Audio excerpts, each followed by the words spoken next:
Circle inspector Parameswaran പെട്ടെന്ന് revolver വലിച്ചെടുത്ത് അവരെ കാണിച്ചുകൊണ്ട് പറഞ്ഞു, അമ്പും വില്ലും താഴെ ഇടുക, അല്ലെങ്കിൽ ഞാൻ രണ്ടിനെയും പുകച്ചു കളയും. ചെമ്പൻ അമ്പും വില്ലും താഴെ ഇട്ടു. എന്നിട്ട് മലയാളവും കാട്ടുഭാഷയും കലർത്തി പറഞ്ഞു, ഞങ്ങളെ ഉപദ്രവിക്കരുത്. ഞാൻ രണ്ടുപേരെയും ഉപദ്രവിക്കുകയില്ല. നിങ്ങൾ എവിടെ പോയിട്ട് വരികയാണെന്ന് പറയൂ. ഞങ്ങൾ ഈ കാട്ടിലാണ് താമസിക്കുന്നത്. ഈ മലയുടെ പരിസരത്താണോ താമസം? സർക്കിൾ ഇൻസ്പെക്ടർ പരമേശ്വരന്റെ കണ്ണുകൾ വിടർന്നു. അദ്ദേഹം അവരെ നോക്കി പുഞ്ചിരിച്ചുകൊണ്ട് ഒരു സിഗരറ്റ് എടുത്ത് കത്തിച്ചതിന് ശേഷം ചോദിച്ചു, എത്ര നാളായി ഇവിടെ താമസിക്കാൻ തുടങ്ങിയിട്ട്? ഒത്തിരി വർഷമായി. മലയുടെ ഏത് ഭാഗത്താണ് താമസം? ചെമ്പൻ തെക്ക് ഭാഗത്തേക്ക് വിരൽ ചൂണ്ടി. എന്നിട്ട് നിങ്ങൾ വടക്കോട്ട് പോകുന്നത് എന്തിനാണ്? ഇന്ന് ഒന്നും കിട്ടിയില്ല സാറേ, വല്ലതും കിട്ടുമോ എന്ന് നോക്കിയാണ്.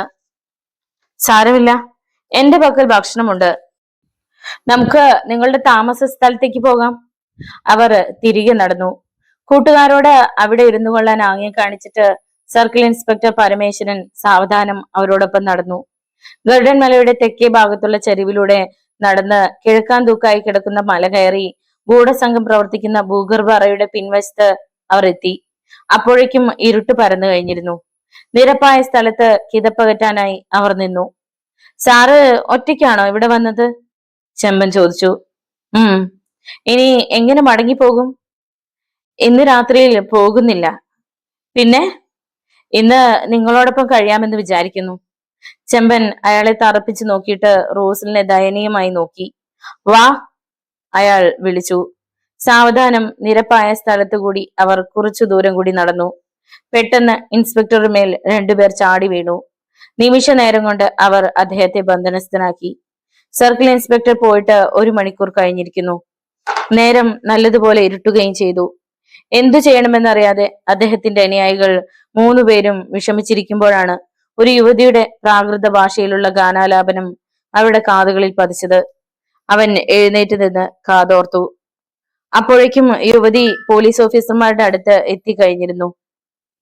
നിങ്ങളെ കൂട്ടിക്കൊണ്ടു ചെല്ലാൻ സാറ് പറഞ്ഞു, പ്രാകൃത ഭാഷയിൽ അവൾ പറഞ്ഞു. താഴെ ഇറക്കി വെച്ചിരുന്ന ബാഗുകൾ അവർ ചുമലിലെടുത്തു. യുവതിയുടെ പിന്നാലെ നടന്ന് ഒറ്റക്കണ്ണന്റെ സങ്കേതത്തിന് പിൻവശത്തുള്ള നിരപ്പായ സ്ഥലത്ത് എത്തി. ഗണേശനെയും ബ്രഹ്മദത്തനെയും വിളിച്ചുകൊണ്ട് അവൾ സങ്കേതത്തിന്റെ മുമ്പിലെത്തി. അവരെ രണ്ടുപേരെയും ഒറ്റക്കണ്ണന്റെ കാവലുകാർ പിടിച്ചുകൊണ്ടുപോയി. യുവതി തിരികെ മാത്തൻ ഫിലിപ്പിന്റെ അടുത്തേക്ക് ചെന്നു. ഭവതി എന്നെ ഇവിടെ നിർത്തിയിട്ട് എന്താണ് അവരെ മാത്രം വിളിച്ചുകൊണ്ടുപോയത്? സബ് ഇൻസ്പെക്ടർ ചോദിച്ചു. ഞങ്ങളുടെ ആചാരം അങ്ങനെയാണ്. 3 പേരെ ഒന്നിച്ച് കുടിലേക്ക് കയറ്റാറില്ല. അവൾ അദ്ദേഹത്തെയും കൊണ്ട് സങ്കേതത്തിന്റെ മുമ്പിലെത്തി. മാത്തൻ ഫിലിപ്പിനെയും അവർ കൊത്തിയെടുത്തു. 4 പേരെയും ഒറ്റക്കണ്ണന്റെ മുമ്പിൽ ഹാജരാക്കി. ആ ഭീകര രൂപം കണ്ടപ്പോൾ തന്നെ അവർ നടുങ്ങിപ്പോയി. ജീവിതത്തിൽ ഒരിക്കലും കണ്ടിട്ടില്ലാത്ത ഒരു രൂപം. മുത്തശ്ശി കഥകളിൽ പോലും ഇത്തരം ഒരു സൃഷ്ടിയെ പറ്റി കേട്ടിട്ടുണ്ടായിരുന്നില്ല. ബന്ധനസ്ഥരായ പോലീസ് ഓഫീസർമാരെ ഒറ്റക്കണ്ണന്റെ മുമ്പിൽ നിരത്തി. ഓട്ടോമാറ്റിക് മെഷീൻ ഗണ്ണുമായി ഒരാൾ ഒറ്റക്കണ്ണന്റെ ഇടതുവശത്ത് നിലയുറപ്പിച്ചു. ആരാണ് നിങ്ങളുടെ നേതാവ്? പരുക്കൻ ശബ്ദത്തിൽ ഒറ്റക്കണ്ണൻ ചോദിച്ചു. ഞാനാണ്. ശബ്ദമിടറാതെ സർക്കിൾ ഇൻസ്പെക്ടർ പരമേശ്വരൻ പറഞ്ഞു. നീയാണോ ഹെഡ്ക്വാർട്ടേഴ്സിലേക്ക് സന്ദേശം നൽകിയത്? അതെ. ഇനിയും നിനക്ക് ഒരു സന്ദേശം കൂടി അയക്കാൻ കഴിയുമെന്ന് പ്രതീക്ഷയുണ്ടോ? തീർച്ചയായും. ഒറ്റക്കണ്ണൻ ഉറക്കെ പൊട്ടിച്ചിരിച്ചുകൊണ്ട് തുടർന്നു. എടാ വിഡ്ഢി, നീയും കൂട്ടുകാരും സിംഹത്തിന്റെ വായിലേക്കാണ് വന്ന് വീണിരിക്കുന്നത്. ഇനിയും നിങ്ങൾക്ക് 4 പേർക്കും സംഭവിക്കാൻ പോകുന്നത് എന്താണെന്ന് അറിയാമോ? ഒരുപക്ഷെ നിങ്ങൾ ഞങ്ങളെ കൊല്ലുമായിരിക്കും. അപ്പോഴും ഞങ്ങൾ തോൽക്കുകയില്ല. എന്ത്? മരിച്ചാലും തോൽക്കുകയില്ലെന്നോ? അതെ, ഞങ്ങൾക്ക് പകരം 400 പേര് നിങ്ങളെ തേടിയെത്തും. അവരും പരാജയപ്പെട്ടാൽ 40,000 പേര് വരും. ഞങ്ങൾ മരിക്കുന്നത് രാഷ്ട്രത്തിന് വേണ്ടിയാണ്. കൊല്ലൂ, ഞങ്ങളെ കൊല്ലൂ. സർക്കിൾ ഇൻസ്പെക്ടർ പരമേശ്വരൻ നിയന്ത്രണം വിട്ടാലറി. നിങ്ങളെ കൊല്ലാതെ വിട്ടയക്കാനാണ് ഞാൻ ഉദ്ദേശിക്കുന്നത്. എങ്കിൽ വിജയരാജനെ ബോംബ് വെച്ച് കൊല്ലുമായിരുന്നില്ലല്ലോ. അവൻ എന്ത് തെറ്റ് ചെയ്തു? ശിക്ഷിക്കപ്പെട്ടു. എന്നാൽ നിങ്ങൾ ഒരു തെറ്റും ചെയ്തിട്ടില്ല. എന്നാൽ അയാൾ വാക്കുകൾ പൂർത്തീകരിക്കാതെ ഒരു സിഗരറ്റ് എടുത്ത് തീ പിടിപ്പിച്ചുകൊണ്ട് എഴുന്നേറ്റ് നിന്നു. പറയൂ, നിങ്ങൾ ഇവിടെ എത്തിയതിന്റെ അടയാളം ഞാൻ തരും. ലങ്കയിൽ സീതയെ അന്വേഷിച്ചു പോയ ഹനുമാന്റെ വാലിൽ തീ കൊളുത്തിയ കഥ ഓർമ്മയുണ്ടല്ലോ. തീ പിടിച്ച വാലുമായി ഹനുമാൻ ലങ്കാദഹനം നടത്തിയെന്ന് പറയാൻ തോന്നിയെങ്കിലും സർക്കിൾ ഇൻസ്പെക്ടർ പരമേശ്വരൻ മൗനം പാലിച്ചു. 4 പേരുടെയും കണ്ണുകൾ കുത്തിപ്പൊട്ടിച്ച് അന്ധന്മാരാക്കി നിർത്തിയിട്ടാണെങ്കിലും ഇവിടെ നിന്ന് വിട്ടയക്കുകയായിരുന്നുവെങ്കിൽ ഈ ഒറ്റക്കണ്ണനെ ഒരു പാഠം പഠിപ്പിക്കാമായിരുന്നുവെന്ന് അദ്ദേഹം ആശിച്ചു. അവരുടെ കെട്ടുകൾ അഴിക്കാൻ ഒറ്റക്കണ്ണൻ കൽപ്പിച്ചു. ഒരാൾ 4 പേരുടെയും കയ്യിലെ കെട്ടുകൾ അഴിച്ചു. നിങ്ങൾക്ക് ജീവിക്കണമെന്ന് ആഗ്രഹമുണ്ടോ? ഒറ്റക്കണ്ണൻ സർക്കിൾ ഇൻസ്പെക്ടറോട് ചോദിച്ചു. ഉണ്ട്. നിങ്ങൾ ഗരുഡൻ മലയുടെ 4 വശത്തും ജാഗ്രതയോടെ ഇരിക്കുകയാണെന്ന് ഹെഡ്ക്വാർട്ടേഴ്സിലേക്ക് മെസ്സേജ് നൽകൂ. സത്യത്തിന് നിരക്കാത്ത ഒരു മെസ്സേജ് നൽകാൻ ഞാൻ ഒരുക്കമല്ല. ഒറ്റക്കണ്ണൻ തന്റെ ചുവന്ന കണ്ണ് ചുഴറ്റി 3 സബ് ഇൻസ്പെക്ടർമാരെയും നോക്കി. അവരുടെ മുഖം മ്ലാനമാകുന്നത് അയാൾ കണ്ടു. നിങ്ങളും സത്യസന്ധന്മാരാണോ? രാഷ്ട്ര സേവനത്തിനിടയ്ക്കുണ്ടായ അപകട മരണം ഇഷ്ടപ്പെടുന്നുവോ?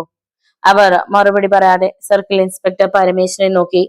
എങ്ങനെയെങ്കിലും ഈ ചെകുത്താന്റെ ഗുഹയിൽ നിന്നും രക്ഷപ്പെടണമെന്നുള്ള വ്യാമോഹമായിരുന്നു അവരുടെ മനസ്സിൽ.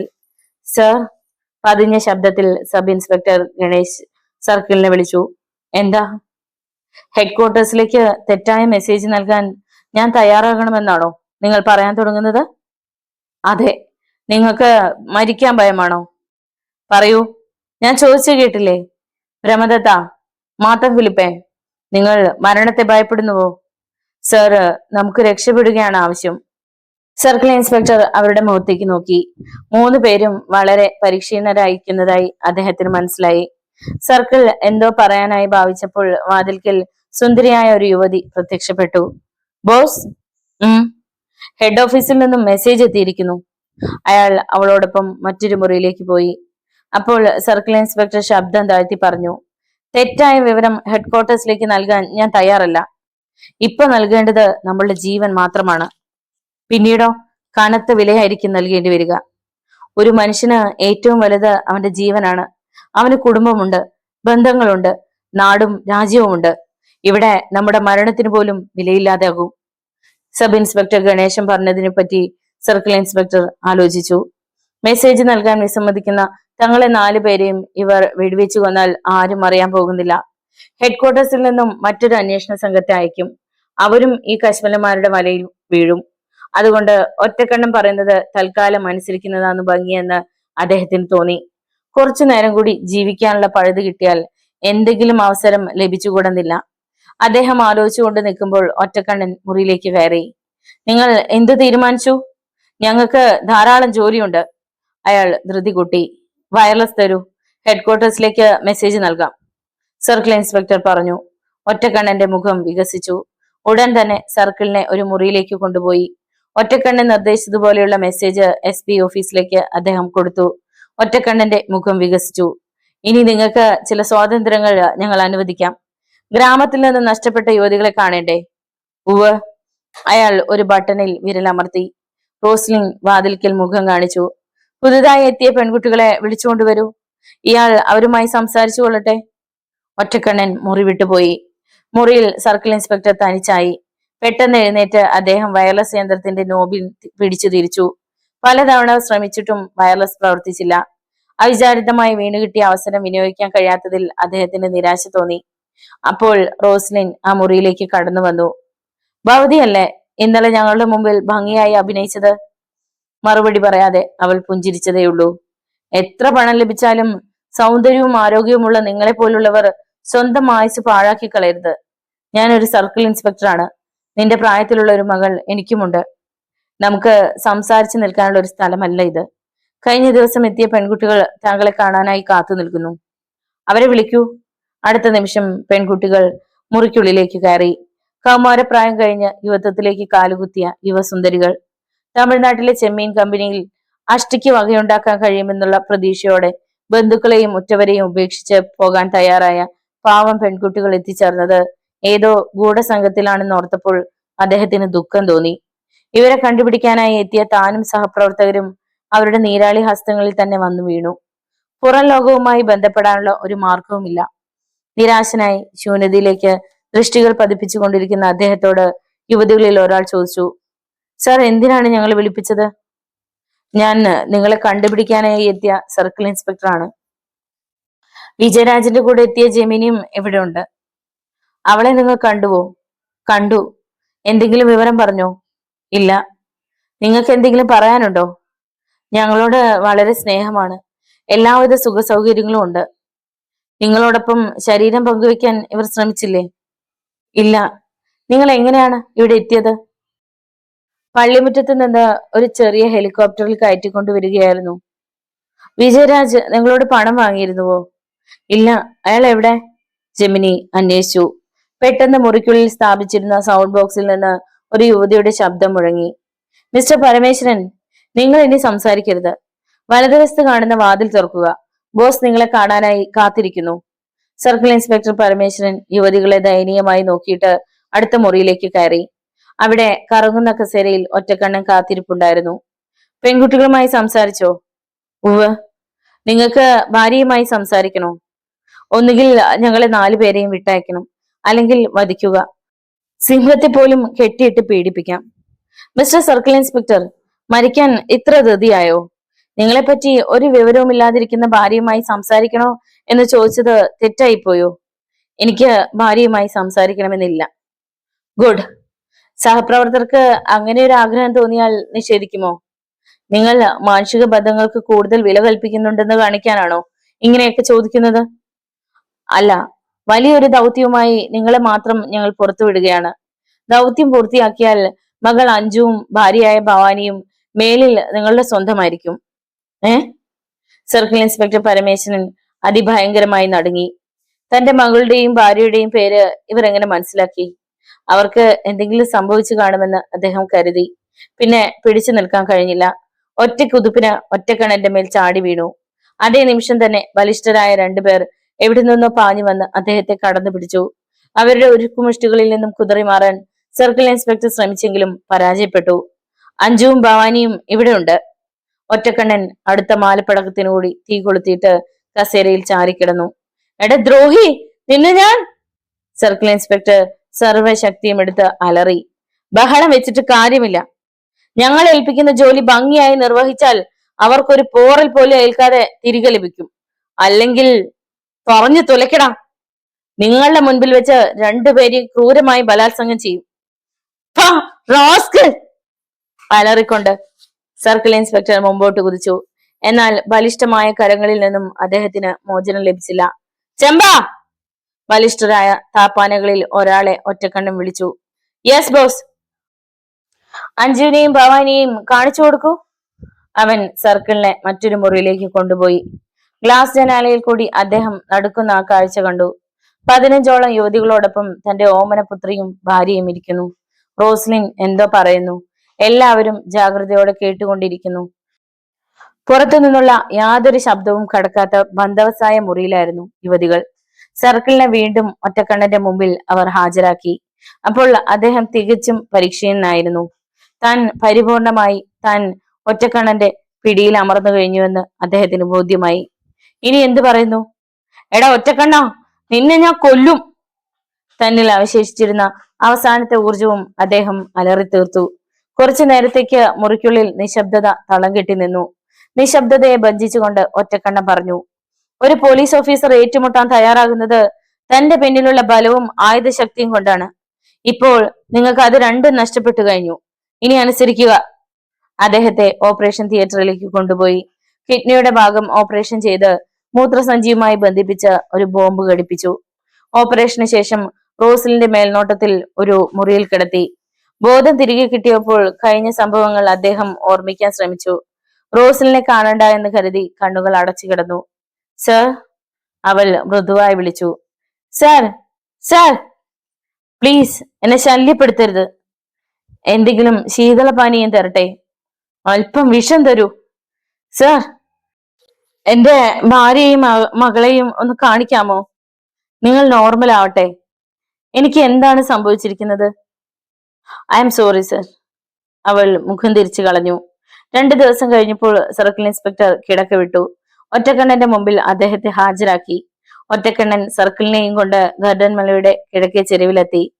ഈ നിമിഷം മുതൽ നിങ്ങൾ സ്വതന്ത്രനാവണം. അയാൾ വയർലെസ് കൊടുത്തുകൊണ്ട് തുടർന്നു. ഗർഡൻമലയിൽ പ്രത്യേകിച്ച് ഒന്നുമില്ലെന്നും നിങ്ങളുടെ 4 അംഗ സംഘം രാവിലെ പുറപ്പെടുകയാണെന്നും പറയൂ. വയർലെസ് പിടിച്ചുകൊണ്ട് ഒരു നിമിഷം സർക്കിൾ ഇൻസ്പെക്ടർ ആലോചിച്ചു. പെട്ടെന്ന് അദ്ദേഹത്തിന് ഒരു ബുദ്ധി തോന്നി. ഹെഡ്ക്വാർട്ടേഴ്സിലേക്ക് അപകട സന്ദേശം നൽകുക. അദ്ദേഹം വയർലെസ് പ്രവർത്തിപ്പിച്ചു. DSPയുമായി ബന്ധപ്പെട്ടു. സർ, ഞങ്ങൾ അപകടത്തിലാണ്, ഗരുഡമലയിൽ. സർക്കിൾ ഇൻസ്പെക്ടറെ തുടർന്ന് സംസാരിക്കാൻ അനുവദിക്കാതെ ചെമ്പൻ വയർലെസ് പിടിച്ചു വാങ്ങി ഒറ്റക്കണ്ണന്റെ കയ്യിൽ കൊടുത്തു. അയാൾ ഊക്കോടെ വയർലെസ് പാറപ്പുറത്തേക്ക് വലിച്ചെറിഞ്ഞു. എടാ പോലീസ് നായെ, നിന്നെ ഞാൻ മര്യാദ പഠിപ്പിക്കാം. ഒറ്റക്കണ്ണൻ സങ്കേതത്തിൽ പാഞ്ഞെത്തി. സബ് ഇൻസ്പെക്ടർ ഗണേശിനെ വിളിച്ച് കൺട്രോൾ റൂമിൽ കയറ്റി. സർക്കിൾ ഇൻസ്പെക്ടറെ പുലി ആക്രമിച്ചു കൊന്നതായി ഹെഡ്ക്വാർട്ടേഴ്സിലേക്ക് പറയാൻ ആവശ്യപ്പെട്ടു. ഹെഡ്ക്വാർട്ടേഴ്സിലെ വയർലെസ് ഫ്രീക്വൻസിയിൽ ഗണേശ് മെസ്സേജ് നൽകി. അത് കഴിഞ്ഞ് ഒറ്റക്കണ്ണൻ തന്റെ അനുയായികൾക്ക് ചില നിർദ്ദേശങ്ങൾ നൽകി. സർക്കിൾ ഇൻസ്പെക്ടറെ ഓപ്പറേഷൻ തിയേറ്ററിൽ നിന്ന് പുറത്തു കൊണ്ടുവന്നു. ഗ്ലാസ് ഭിത്തിയിൽ കൂടി അകത്തേക്ക് നോക്കിയ അദ്ദേഹം നടുങ്ങിത്തെറിച്ചുപോയി. പരിപൂർണ നഗ്നയായി അഞ്ജു മുറിക്കുള്ളിൽ നിൽക്കുന്നു. അവൾക്ക് ചുറ്റും കാമാസക്തരായ 2 പുരുഷന്മാർ. കഴുകന്മാർ ശവശരീരം കൊത്തിവലിക്കുന്നത് പോലെ 2 പുരുഷന്മാരും ചേർന്ന് അഞ്ജുവിന്റെ പച്ചമാംസം കൊത്തിക്കീറാൻ തുടങ്ങി. സർക്കിൾ ഇൻസ്പെക്ടർ പരമേശ്വരനെ വീണ്ടും ഗരുഡൻമലയുടെ കിഴക്കേ ചെരുവിലേക്ക് കൊണ്ടുപോയി. അദ്ദേഹത്തെ അവർ പോകാനായി അനുവദിച്ചു. ഭാര്യയെയും മകളെയും ഉപേക്ഷിച്ചു പോകാൻ അദ്ദേഹത്തിന് വിഷമം തോന്നി. എന്താ നിൽക്കുന്നത്? എത്രയും വേഗം രക്ഷപ്പെട്ടുകൊള്ളൂ. ഭാര്യയും മകളും സുഹൃത്തുക്കളും നശിക്കുമെന്ന് ഉറപ്പുവരുത്തിക്കൊണ്ട് തന്നെ അദ്ദേഹം കാടിന് പുറത്തു കടക്കാൻ തീരുമാനിച്ചു. എങ്ങനെയെങ്കിലും രക്ഷപ്പെടുകയാണെങ്കിൽ ഈ ഗൂഢസംഘത്തെ ഇഞ്ചിഞ്ചായി കൊല്ലാൻ കഴിയുമെന്ന് കരുതിക്കൊണ്ട് വേഗം നടന്നു.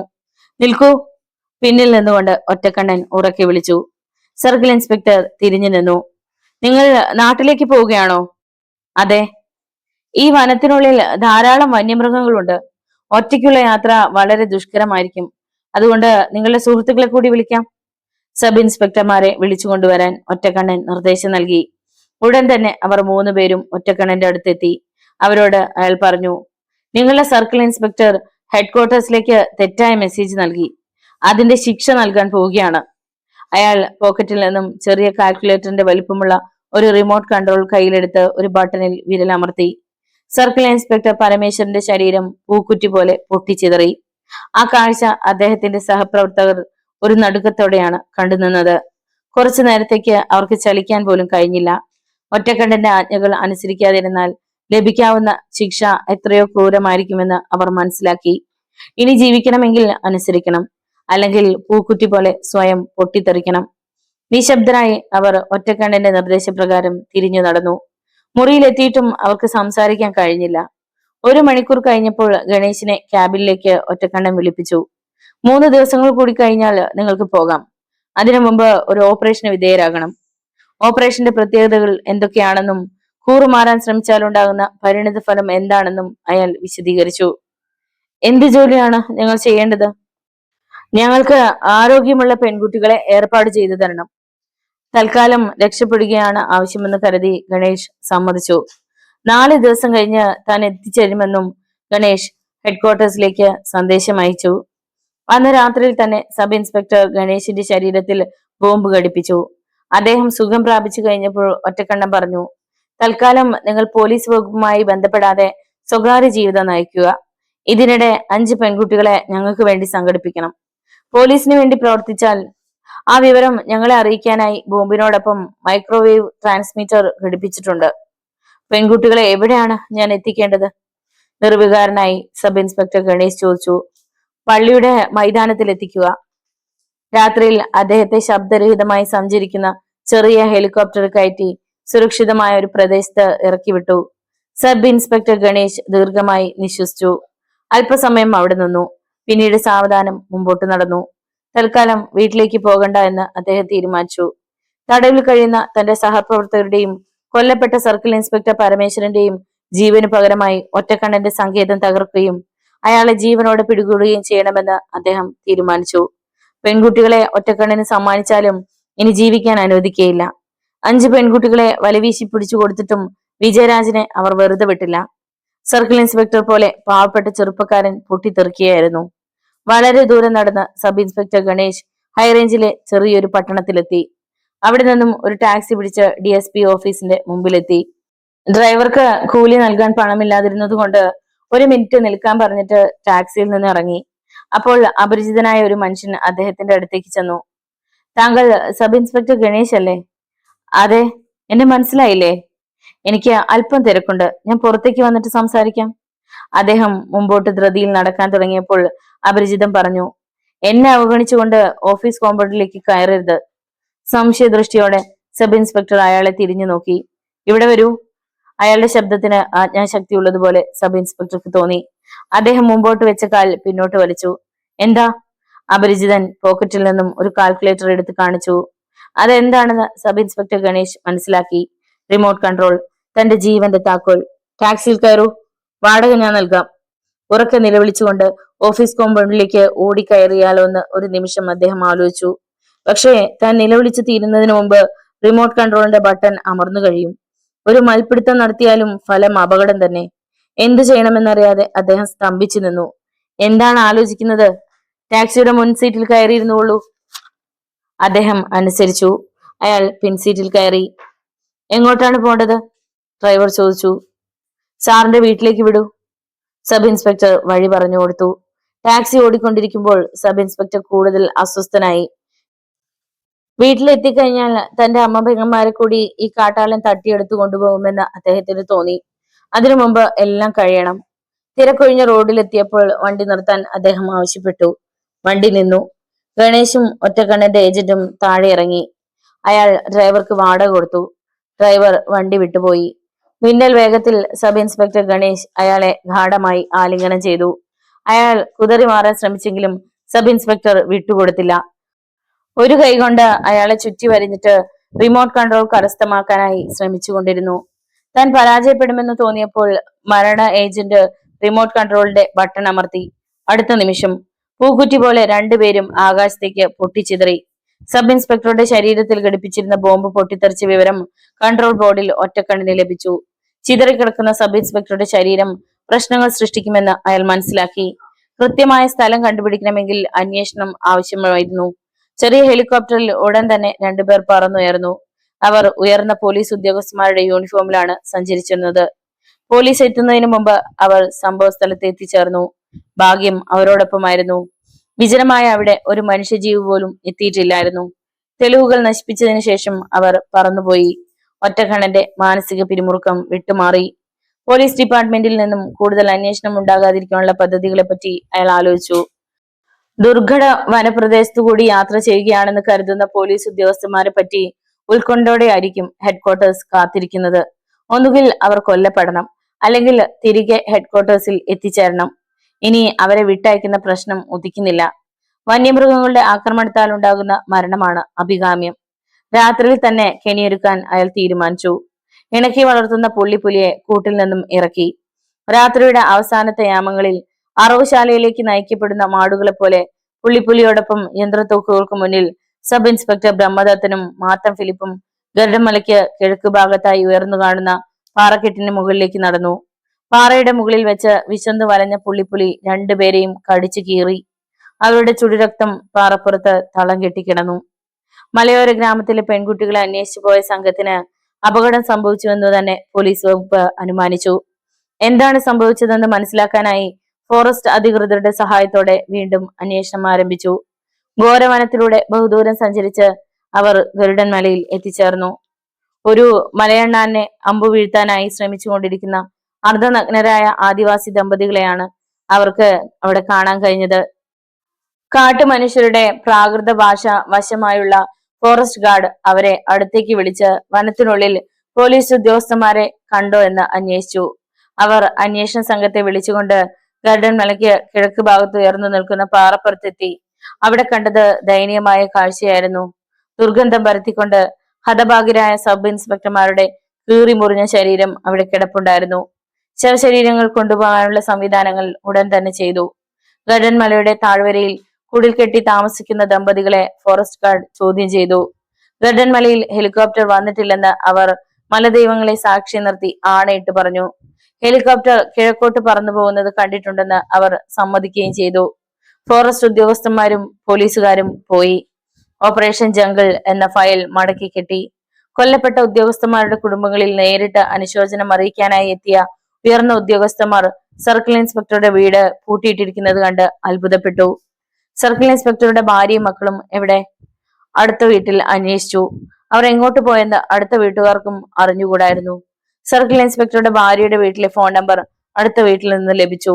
ഉടൻ തന്നെ അങ്ങോട്ട് ഫോൺ ചെയ്തു. സർക്കിൾ ഇൻസ്പെക്ടർ പരമേശ്വരൻ കേസ് അന്വേഷണത്തിനായി പുറപ്പെട്ടതിന്റെ പിറ്റേ ദിവസം അമ്മയും മകളും സിംലയിലേക്ക് വിനോദയാത്രയ്ക്ക് പോകുന്നതായി ഫോൺ ചെയ്തിരുന്നുവെന്ന് മറുപടി കിട്ടി. സിംലയിൽ എവിടെയാണ് അവർ താമസിക്കുന്നതെന്ന് അറിയാമോ? DSP ചോദിച്ചു. ഇല്ല സർ, പെട്ടെന്ന് പ്ലാൻ ചെയ്ത പ്രോഗ്രാം ആണെന്നാ പറഞ്ഞത്. പരമേശിന് ധാരാളം സുഹൃത്തുക്കളുണ്ടല്ലോ. തന്നെയുമല്ല, ഉത്തരേന്ത്യയിൽ എല്ലാ വർഷവും അവർ പര്യടനം നടത്താറുണ്ട്. അതുകൊണ്ട് ഒന്നും വിശദമായി ചോദിച്ചില്ല. 65-കാരനായ ഭവാനിയുടെ അച്ഛൻ പറഞ്ഞു. ഓക്കെ. അദ്ദേഹം ഫോൺ താഴെ വെച്ചു. തൽക്കാലം മരണവാർത്ത രഹസ്യമായി വെക്കാൻ അവർ തീരുമാനിച്ചു. ഭവാനിയുടെ അച്ഛൻ ഹാർട്ട് പേഷ്യന്റ് ആണ്. ഒരു അറ്റാക്ക് കഴിഞ്ഞ് ആശുപത്രിയിൽ നിന്നും അദ്ദേഹം തിരിച്ചെത്തിയിട്ട് അധികം ദിവസങ്ങൾ കഴിഞ്ഞിരുന്നില്ല. പത്രങ്ങൾക്ക് മനഃപൂർവ്വം വാർത്തകൾ നൽകിയില്ല. പോലീസിനെ വളരെ വിദഗ്ധമായി കബളിപ്പിക്കാൻ കഴിഞ്ഞതിൽ ഒറ്റക്കണ്ണന് വളരെ സന്തോഷം തോന്നി. അയാൾ റോസ്ലിനെ തന്റെ മുറിയിലേക്ക് വിളിപ്പിച്ചു. എന്താണ് ബോസ്? ഇപ്പോ ഒരു പെഗ് കഴിക്കണമെന്ന് തോന്നുന്നു. എന്തു കൊണ്ടുവരണം? വിദേശത്ത് നിന്നും കൊണ്ടുവന്ന കമ്പാരി തന്നെ കൊണ്ടുവരൂ. അവൾ 2 ഗ്ലാസുകളും കമ്പാരിയുടെ കുപ്പിയും ഐസ് ക്യൂബുകൾ നിറച്ച ജാറും ഒരു ട്രേയിൽ കൊണ്ടുവന്നു. ബോസ്, കാട്ടുപോത്തിന്റെ ഇറച്ചി പൊരിച്ചതുണ്ട്, കൊണ്ടുവരൂ. അവൾ പോയി ഒരു പ്ലേറ്റിൽ വറുത്ത ഇറച്ചിയും സവാള അരിഞ്ഞ മസാല പുരട്ടിയും തീയിൽ ചുട്ടെടുത്ത റൊട്ടിയും കൊണ്ടുവന്നു. ടീപ്പോയുടെ മുകളിൽ എല്ലാം നിരത്തി. റോസ്ലിൻ കമ്പാരിയുടെ കുപ്പി തുറന്ന് മദ്യം 2 ഗ്ലാസുകളിൽ പകർന്നു. ആവശ്യത്തിന് ഐസ് കഷ്ണങ്ങൾ ഗ്ലാസ്സിലേക്ക് പെറുക്കിയിട്ടു. ചിയേഴ്സ്. ഒറ്റക്കണ്ണനും റോസ്ലിനും ഗ്ലാസുകൾ ഉയർത്തി. മദ്യം അല്പം നുണഞ്ഞിട്ട് റോസ്ലിൻ പറഞ്ഞു. അഞ്ജു വളരെ സെന്റിമെന്റൽ ആണ്. അവൾ ആത്മഹത്യ ചെയ്യുമോ എന്നാണ് എന്റെ ഭയം. അവളെ സൂക്ഷിച്ചു കൊള്ളണം. അവളും ഭവാനിയും നമ്മുടെ തുറുപ്പ് ചീട്ടുകളാണ്. ഞാൻ പരമാവധി ശ്രദ്ധിക്കുന്നുണ്ട്. മറ്റു പെൺകുട്ടികളോ? പുതുതായി എത്തിയവർ 5 പേരുടെയും ബ്രെയിൻ വാഷ് ചെയ്തുകൊണ്ടിരിക്കുകയാണ്. ജെമിനിക്ക് കാര്യമായ മാറ്റം കണ്ടു തുടങ്ങിയിരിക്കുന്നു. അവളുടെ കാമുകൻ നമ്മോടൊപ്പം പ്രവർത്തിക്കുന്നുണ്ടെന്നാണ് ഇപ്പോഴും ഭാവം വിശ്വസിക്കുന്നത്. ആർക്കും ഒന്നിനൊരു കുറവുണ്ടാവരുത്. ഡോക്ടർ പാർക്കിൻസിനും ഭാര്യയ്ക്കും നമ്മോടുള്ള അതൃപ്തി മാറ്റിയെടുക്കാൻ കഴിയുമെന്ന് തോന്നുന്നില്ല. ബോസ് പറഞ്ഞത് ശരിയാണ്. അവർ ഗ്ലാസുകൾ കാലിയാക്കുകയും വീണ്ടും നിറയ്ക്കുകയും ചെയ്തുകൊണ്ടിരുന്നു. കാട്ടുപോത്തിന്റെ ഇറച്ചി വറുത്തതും ചുട്ടെടുത്ത റൊട്ടിയും റോസ്ലിൻ വീണ്ടും എടുത്തുകൊണ്ടുവന്നു. മദ്യം സിരകളിലൂടെ പാഞ്ഞൊഴുകുന്നത് രക്തത്തിന് കൂടുതൽ ഉത്തേജനം പകർന്നുകൊണ്ടിരുന്നു. ഒറ്റക്കണ്ണൻ തന്റെ ചുവന്ന കണ്ണുകൾ ചുഴറ്റി മാദകത്തിടമ്പായ റോസ്ലിനെ നോക്കി. അയാൾ അവളുടെ തോളിൽ കൈയിട്ട് തന്റെ ശരീരത്തോട് ചേർത്തമർത്തി. നമ്മുടെ കൈകൾ തുടച്ചില്ല, അവൾ പറഞ്ഞുകൊണ്ട് എണീറ്റു. 2 പേരും വാഷ് ബേസിൽ നിന്നും കൈയും മുഖവും കഴുകി. ഡ്രസ്സ് മാറാനായി അവൾ തന്റെ മുറിയിലേക്ക് പോകാൻ നേരം ഒറ്റക്കണ്ണൻ നടന്നുകൊണ്ട് പറഞ്ഞു. എനിക്ക് ഒരു നിമിഷം പോലും പിടിച്ചു നിൽക്കാനാവില്ല. റോസ്ലിൻ മുല്ലവള്ളി പോലെ അയാളുടെ ശരീരത്തിലേക്ക് പടർന്നു കയറി. കുറെ നേരം കഴിഞ്ഞപ്പോൾ ഒറ്റക്കണ്ണൻ അവളുടെ മേനിയിൽ തളർന്നു കിടന്നു. അപ്പോൾ അവൾ ചോദിച്ചു, നാളെ മുതൽ പുതിയ പെൺകുട്ടികളെ ബോസിന് വേണ്ടി ഓരോ രാത്രിയിലും അയക്കട്ടെ? വേണ്ട, എന്റെ ഈ രാക്ഷസ രൂപം അവരെ ഭയപ്പെടുത്തും. ചെമ്പനും ഡോക്ടർ പാർക്കിൻസും പൈലറ്റുമാരും കൊതിമൂത്ത് നടക്കുകയാണ്. വൈകാരികമായി ഉണർന്നു കഴിഞ്ഞ പെൺകുട്ടികളെ അവർക്ക് നൽകൂ. ബോസിന് പരാതിയില്ലല്ലോ? ഇല്ല. പക്ഷെ ഒരു കാര്യം ശ്രദ്ധിച്ചു കൊള്ളണം. ഏതെങ്കിലും പെൺകുട്ടികൾക്ക് ഗർഭമുണ്ടായാൽ അത് നഷ്ടപ്പെടാതിരിക്കാൻ ശ്രദ്ധിച്ചു കൊള്ളണം. വെറും 15 പേർ മാത്രമാണ് നമ്മുടെ കസ്റ്റഡിയിലുള്ളത്. ഓക്കെ ബോസ്, നീ പോയി വിശ്രമിച്ചുകൊള്ളൂ. ഞാൻ അല്പം ഉറങ്ങട്ടെ. അവൾ എഴുന്നേറ്റ് കുളിമുറിയിലേക്ക് പോയി. കുളി കഴിഞ്ഞ് നൈറ്റ് ഡ്രസ് ധരിച്ചുകൊണ്ട് അവൾ ഡൈനിങ് ഹാളായി ഉപയോഗിക്കുന്ന ഓപ്പറേഷൻ തിയേറ്ററിലെത്തി. അപ്പോൾ എല്ലാവരും തീന്മേശയ്ക്ക് ചുറ്റും ഇരിപ്പുറപ്പിച്ചു കഴിഞ്ഞിരുന്നു. അവൾ പൈലറ്റിന് സമീപമുള്ള സീറ്റിലിരുന്നു. ബോസ് എന്തു പറഞ്ഞു? പൈലറ്റ് ശബ്ദം താഴ്ത്തി ചോദിച്ചു. എല്ലാം ശരിയായിട്ടുണ്ട്. Thank you Roslin. എന്നാ ധൃതി പിടിക്കരുത്. നാളെ മുതൽ കാര്യങ്ങൾ നടപ്പിലാകും. എനിക്ക് എന്തുവിന് ആദ്യം തരണം? അവൾ മാനസികമായി തയ്യാറായിട്ടില്ല. ഉമ്മയെ കിട്ടും. മതി. ഇന്ദുവിനേക്കാൾ സുന്ദരി ഉമ്മയാണ്. എന്നാ കിളിന്ത് പെണ്ണ് ഇന്ദുവാണ്. എല്ലാവരും നിങ്ങൾക്ക് വേണ്ടിയുള്ളവരല്ലേ? ശരി തന്നെ. എത്ര ദിവസമായി കോഴിയോടൊപ്പം കഴിയുന്ന കുറുക്കൻ ഉപവസിക്കാൻ തുടങ്ങിയിട്ട്? 2 പേരും ചിരിച്ചു. മേശപ്പുറത്ത് വിഭവങ്ങൾ എത്തി. ആഹാരത്തിന് ശേഷം എല്ലാവരും ഉറങ്ങാൻ പോയി. രാത്രിയിലെ പാറാവ് ഡ്യൂട്ടി ചെമ്പനും ഡഗ്ലിസിനുമായിരുന്നു. ഗരുഡൻ മലയിൽ വീശിയടിക്കുന്ന ശീതക്കാറ്റിൽ സങ്കേതത്തിന് ചുറ്റും കുറെ നേരം കറങ്ങി നടന്നിട്ട് അവർ കാറ്റുകൊള്ളാതിരിക്കാനായി കിഴക്ക് ഭാഗത്തുള്ള മലമടക്കിൽ ചടഞ്ഞിരുന്നു. അപ്പോൾ ചെമ്പൻ പറഞ്ഞു, 2 ദിവസം കൂടി കഴിഞ്ഞാൽ പാറാവ് നേരത്തും പെൺകുട്ടികൾ നമ്മുടെ മടിയിൽ കിടക്കും. ബോസ് അനുവദിച്ചോ? ഡഗ്ലസ് ജിജ്ഞാസയോട് ചോദിച്ചു. എത്രയും പെട്ടെന്ന് പെൺകുട്ടികൾ ഗർഭിണികളാകണം. തിന്നു കുടിച്ച് രസിച്ച് നടന്ന ബിസിനസ് നടക്കുകയില്ല. 10,000-ങ്ങളാണ് ഓരോ ദിവസത്തെയും ചെലവ്. എല്ലാവരും ഗർഭവതികളാകുമെന്നുള്ളതിന് എന്താണ് ഉറപ്പ്? വീണ്ടും പെൺകുട്ടികളെ കൊണ്ടുവരും. കുട്ടികൾ ഉണ്ടാകാത്ത പെൺകുട്ടികളെ വെടിവെച്ചു കൊല്ലും. കഷ്ടം. പിന്നെന്ത് ചെയ്യും? അവരെ പുറം ലോകത്ത് കാണിക്കാൻ പറ്റുമോ? പെൺവാണിഭക്കാർക്ക് നല്ല വിലയ്ക്ക് വിൽക്കാമല്ലോ. ഛേ, ബോസ് വില കുറഞ്ഞ ബിസിനസ് നടത്തുകയില്ല. അവർ സംസാരിച്ചു കൊണ്ടിരിക്കുമ്പോൾ സങ്കേതത്തിന്റെ മുമ്പിൽ ആരോ നിൽക്കുന്നത് പോലെ തോന്നി. ആരാണത്? പരസ്പരം ചോദിച്ചുകൊണ്ട് രണ്ടുപേരും ചാടി എണീറ്റു. തീ തുപ്പാൻ തയ്യാറായിരിക്കുന്ന യന്ത്രത്തോക്കുകൾ ചൂണ്ടിപ്പിടിച്ചുകൊണ്ട് അവർ ഇരയെ കണ്ട മാർജാറിനെ പോലെ മുമ്പോട്ട് നീങ്ങി. ഇരുവശങ്ങളിൽ നിന്നും ആക്രമിക്കാനുള്ള തയ്യാറെടുപ്പ് നടത്തിയതിനു ശേഷം ഡഗ്ലസ് ടോർച്ച് തെളിയിച്ചു. വാതിൽക്കൽ നിൽക്കുന്ന ആളെ കണ്ട് അവർ ഒരു നിമിഷം സ്തംഭിച്ചു പോയി. അഞ്ജു, സർക്കിൾ ഇൻസ്പെക്ടർ പരമേശ്വരന്റെ മകൾ. ഇവൾ എങ്ങനെ പുറത്തു കടന്നു? ഒറ്റ കുതിപ്പിന് ചെമ്പൻ അവളുടെ മുമ്പിലെത്തി. അതേ നിമിഷം തന്നെ കടന്നു പിടിക്കുകയും ചെയ്തു. നീ എങ്ങനെയാടി പുറത്തു കടന്നത്? ഞാൻ ഞാൻ പറയടി. ചെമ്പൻ അലറി. എന്തു പറയണമെന്നറിയാതെ വിഷമിച്ചു നിൽക്കുകയായിരുന്ന അഞ്ജു പെട്ടെന്ന് പറഞ്ഞു, ഒറ്റയ്ക്ക് കിടന്നപ്പോഴാണ് നിങ്ങളെപ്പറ്റി ഓർമ്മിച്ചത്. എന്ന് പറഞ്ഞ? ഇങ്ങനെ പറഞ്ഞാൽ മനസ്സിലാവില്ലേ? അവളുടെ ശബ്ദത്തിന് ശൃംഗാര ചുവയുണ്ടെന്ന് ചെമ്പൻ മനസ്സിലാക്കി. അഞ്ജു, പതിഞ്ഞ ശബ്ദത്തിൽ ചെമ്പൻ വിളിച്ചു. എന്താ, എന്നെ ഇഷ്ടമല്ലേ? ഇഷ്ടമാണ്. നിന്നെ കണ്ട ആരാണ് ഇഷ്ടപ്പെടാതിരിക്കുക? എന്നാ പറയൂ. അവൾ മനഃപൂർവ്വം അവന്റെ കയ്യിൽ കടന്നു പിടിച്ചു. മറ്റാരെങ്കിലും പുറത്ത് ഡ്യൂട്ടി ചെയ്യുന്ന സമയത്താണ് ഇങ്ങനെ സംഭവിച്ചിരുന്നെങ്കിൽ നിന്നെ വെടിവെച്ചു കൊല്ലുമായിരുന്നു. അതിരിക്കട്ടെ, എന്നെ മാത്രം ഓർക്കാനുള്ള കാരണം എന്താണ്? എനിക്ക് അറിഞ്ഞുകൂടാ. അവൾ ഒന്നുകൂടി അവനോട് പറ്റിച്ചേർന്നു നിന്നു. ഡഗ്ലസിന്റെ സാമീപ്യം ചെമ്പന് അരോചകമായി തോന്നി. അവൻ ഡഗ്ലസിനെ വിളിച്ച് അല്പം ദൂരേക്ക് മാറ്റി നിർത്തി അടക്കം പറഞ്ഞിട്ട് അഞ്ജുവിന്റെ അടുത്തെത്തി. നീ എങ്ങനെയാണ് വാതിൽ തുറന്നത്? വാതിൽക്കൽ ആരുമില്ലായിരുന്നോ? ഒരാൾ അവിടെ ഇരുന്ന് ഉറങ്ങുന്നുണ്ട്. വരൂ, നമുക്ക് അല്പം മാറി നിൽക്കാം. ചെമ്പൻ അവളെ വിളിച്ച് ഡഗ്ലസ് നിൽക്കുന്നതിന് എതിർവശത്തായി നിന്നു. എനിക്ക് വല്ലാത്ത ഭയം തോന്നുന്നു. എന്തിന്? അയാൾ അയാൾ ക്രൂരനാണ്. നിനക്ക് തോന്നുകയാണ്. അവൻ വെറും പ്രാവമാ. അല്ല, അയാൾ കൂടിയാണ് എന്നെ ക്രൂരമായി ബലാത്സംഗം ചെയ്തത്. ബോസ് പറഞ്ഞ അനുസരിക്കാതിരിക്കാൻ കഴിയുമോ? ആ ഒറ്റക്കണ്ണൻ പിശാചാണോ? ഇനി നിന്നെ ഒന്നും ചെയ്യുകയില്ല. എന്നെയും അമ്മയും എന്തിനാണ് ഇവിടെ പിടിച്ചുകൊണ്ടുവന്നത്? എന്റെ ഡാഡി സർക്കിൾ ഇൻസ്പെക്ടറാണ്. എനിക്കറിയാം. എന്നെ രക്ഷപ്പെടുത്താമെങ്കിൽ എന്റെ ഡാഡി നിങ്ങളെ മരുമകനായി സ്വീകരിക്കും. അവസരം ഉണ്ടാകട്ടെ, അപ്പൊ നമുക്ക് ഇവിടെ നിന്ന് രക്ഷപ്പെടാം. ഇപ്പോ നല്ല സമയമാണ്. നിങ്ങളുടെ പക്കൽ തോക്കുണ്ടല്ലോ. അവൻ ഒറ്റ കൊടുക്കും. അയാളെ ഒറ്റ വെടിക്ക് കൊല്ലുക. നിങ്ങൾക്ക് ഭയമാണെങ്കിൽ ഞാൻ വെടിവെക്കാം. നടപ്പാവുകയില്ല പെണ്ണെ. രക്ഷപ്പെടാൻ ഒരു മാർഗമേ ഉള്ളൂ. അവനെ കൂടി സന്തോഷിപ്പിക്കണം. നിങ്ങൾ പിന്നീട് എന്നെ വിവാഹം കഴിക്കുമോ? നിന്റെ മനസ്സ് കളങ്കപ്പെടുത്താൻ അവന് കഴിയുകയില്ലല്ലോ. സ്വന്തം ശരീരം ഈ കശ്മലമാർക്ക് കൊത്തിക്കേറാൻ കൊടുത്തുകൊണ്ടാണെങ്കിലും എങ്ങനെയെങ്കിലും രക്ഷപ്പെടണമെന്ന് അവൾക്ക് തോന്നി.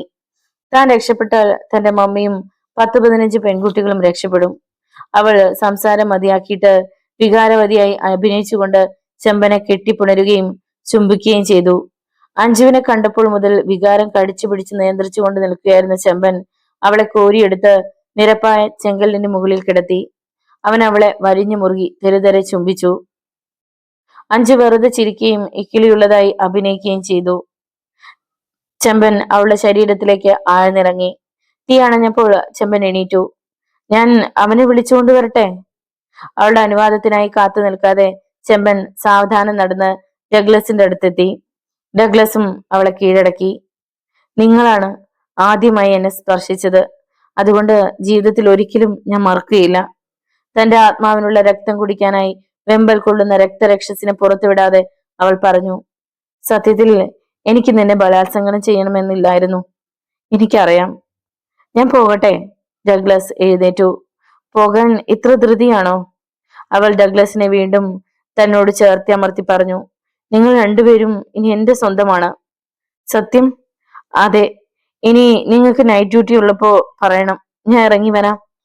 ഡഗ്ലസിന് സന്തോഷമായി. അവൻ എഴുന്നേറ്റ് ചെമ്പന്റെ അടുത്തേക്ക് പോയി. ചെമ്പ, അവൾ നല്ല സ്നേഹമുള്ള പെണ്ണ്, ഡഗ്ലസ് കൂട്ടുകാരനോട് പറഞ്ഞു. നിന്റെ ബലാത്സംഗവും ഇവിടെ കാണിക്കുന്ന ബ്ലൂ പടങ്ങളും അവളെ വികാര വീഴ്ചയാക്കി കഴിഞ്ഞിരിക്കുന്നു. ഇനി നൈറ്റ് ഡ്യൂട്ടി ചെയ്യുമ്പോ അവൾ ഇറങ്ങി വരാമെന്നാ പറഞ്ഞിരിക്കുന്നത്. എന്തിന്? അവളെ മാത്രമാണോ നമുക്ക് നോക്കേണ്ടത്? ഇനി നീയും ഞാനും എല്ലാം ശ്രീകൃഷ്ണനല്ലേ? അവർ രണ്ടുപേരും കുറച്ചു നേരം കൂടി വർത്തമാനം പറഞ്ഞു നിന്നിട്ട് അഞ്ജുവിനെ വിളിച്ച് സങ്കേതത്തിനുള്ളിൽ കയറ്റി വിട്ടു. സെൻട്രൽ ജയിലിലെ ചെറിയ സെല്ല് പോലെയുള്ള ക്യാബിനിൽ കയറി അഞ്ജു കിടന്നു. താൻ 50% വിജയിക്കുമെന്ന് അവൾക്ക് തോന്നി. ഡഗ്ലസിനെയും ചെമ്പനെയും കയ്യിലെടുക്കാൻ കഴിഞ്ഞാൽ ഈ തടവറയിൽ നിന്നും എല്ലാവർക്കും രക്ഷപ്പെടാൻ കഴിയുമെന്ന് അവൾ കരുതി. ഇനി മൗനവതിയായി നടക്കാതെ കൂടുതൽ ഉല്ലാസഭാവം പ്രകടിപ്പിക്കണം. മറ്റുള്ള പെൺകുട്ടികളെ കൂടി കാര്യങ്ങൾ പറഞ്ഞ് മനസ്സിലാക്കി കൊടുക്കണം. സ്നേഹസമ്പന്നനായി അഭിനയിക്കുന്ന റോസ്ലിനാണ് ഒറ്റക്കണ്ണന്റെ മനസാക്ഷി സൂക്ഷിപ്പുകാരിയെന്ന് അവൾക്ക് തോന്നി. ഉറങ്ങാൻ കഴിയാതെ കട്ടിലിൽ തിരിഞ്ഞും മറിഞ്ഞും അഞ്ജു കിടന്നു. കുറെ നേരം കഴിഞ്ഞപ്പോൾ റോസ്ലിൻ അവളുടെ അടുത്തെത്തി. അഞ്ജു, ഇതുവരെ ഉറങ്ങിയില്ലേ? ഇല്ല. എന്താ, ഉറക്കം വരുന്നില്ലേ? എന്നെ എന്തിനാണ് ഒറ്റയ്ക്ക് ഇങ്ങനെ താമസിപ്പിക്കുന്നത്? നിനക്ക് അവരോടൊപ്പം കുഴപ്പമുണ്ടാക്കാതെ കിടക്കാമോ? കഴിഞ്ഞതെല്ലാം മറക്കൂ. ഇവിടെ എല്ലാവരും ഒരുപോലെ സന്തുഷ്ടരായിരിക്കണം. ജീവിതം സുഖിക്കാനുള്ളതാണ്. ഇവിടെ ഒന്നിനും ഒരു കുഴപ്പവും ഉണ്ടാവുകയില്ല. ഒരു സ്ത്രീയുടെ മനസ്സ് എന്തെല്ലാം ആഗ്രഹിക്കുന്നുവോ അതെല്ലാം ലഭിക്കും. ഞാൻ കഴിഞ്ഞതെല്ലാം മറക്കാൻ ശ്രമിക്കുകയാണ്. ഗുഡ്. നിന്നെപ്പോലെ തന്നെയാണ് ഞാനും മറ്റുള്ളവരും എവിടെ എത്തിയത്. ആദ്യമൊക്കെ എനിക്കും വല്ലാത്ത ഭയമായിരുന്നു. ഇപ്പോ ജീവിതം ആസ്വദിക്കുകയാണ്. എന്നും മധുവിധു, എപ്പോഴും കാമുകി, എല്ലാ സ്വപ്നങ്ങൾക്കും സാക്ഷാത്കാരം. എന്താ, രസമില്ലേ? ഉണ്ട്. റോസ്ലിൻ അവിടെ നിന്നും പോയി. മറ്റു മുറികളും അവൾ സന്ദർശിച്ചു. എങ്ങും ഒരു കുഴപ്പവുമില്ല. പിറ്റേ ദിവസം ഉച്ചയ്ക്ക് വിഭവസമൃദ്ധമായ ഭക്ഷണം കഴിച്ചുകൊണ്ടിരിക്കുമ്പോൾ റോസ്ലിൻ ഉറക്കെ ചോദിച്ചു, നിങ്ങളിൽ ആർക്കെങ്കിലും ഒരു പുരുഷനോടൊപ്പം രാത്രി ചെലവഴിക്കണമെന്ന് ആഗ്രഹമുണ്ടോ? ആ ചോദ്യം മറ്റു യുവതികളെ ലജ്ജിപ്പിച്ചു കളഞ്ഞു. പലരും തല താഴ്ത്തി. അപ്പോൾ റോസ്ലിൻ തുടർന്നു, ആരും നാണിക്കേണ്ട. ഇവിടെ സർവ്വ സ്വാതന്ത്ര്യമാണ്. പരസ്പരം ഇഷ്ടപ്പെടുന്നവർക്ക് ഒരു വിലക്കുമില്ല. ഹെലികോപ്റ്ററിന്റെ പൈലറ്റ് കാമാർത്തിയോടെ ഇന്ദുവിനെ നോക്കി. യുവകോമളനായ അവനെ ഇന്ദു ഒളി കണ്ടിട്ട് നോക്കുന്നത് വിന്നിയും സോഫിയയും ഉമയും കണ്ടു. ഹാളിൽ തന്റെ മമ്മി ഇല്ലെന്ന് ഉറപ്പുവരുത്തിയിട്ട് അഞ്ജു ചെമ്പനെ നോക്കി മന്ദഹസിച്ചു. ഡഗ്ലസിന് ഉമയായിരുന്നു നോട്ടം. അന്ന് സന്ധ്യയായപ്പോൾ ഇന്ദു കുളിച്ചു. ഒരു നവോദയെ പോലെ അവൾ അണിഞ്ഞൊരുങ്ങി. അത്താഴത്തിന് അവൾ ലജ്ജ കൂടാതെ പൈലറ്റിന് സമീപം ഇരുന്നു. ഇന്ദുവിന്റെ തുറന്ന സമീപനം കൂട്ടുകാരികളെയും ചിന്തിപ്പിക്കാൻ പ്രേരിപ്പിച്ചു. ഊണ് കഴിഞ്ഞ് കൈ കഴുകിയതിനു ശേഷം പൈലറ്റ് അവളെ കണ്ണുകൾ കൊണ്ട് വിളിച്ചു. അവൾ അടുത്തെത്തി. വരൂ, പതിഞ്ഞ ശബ്ദത്തിൽ വിളിച്ചിട്ട് അവൻ കിടക്കമുറിയിൽ കയറി. സ്ഥലപരിമിതി കാരണം എല്ലാ മുറികളും വളരെ ചെറുതായിരുന്നു.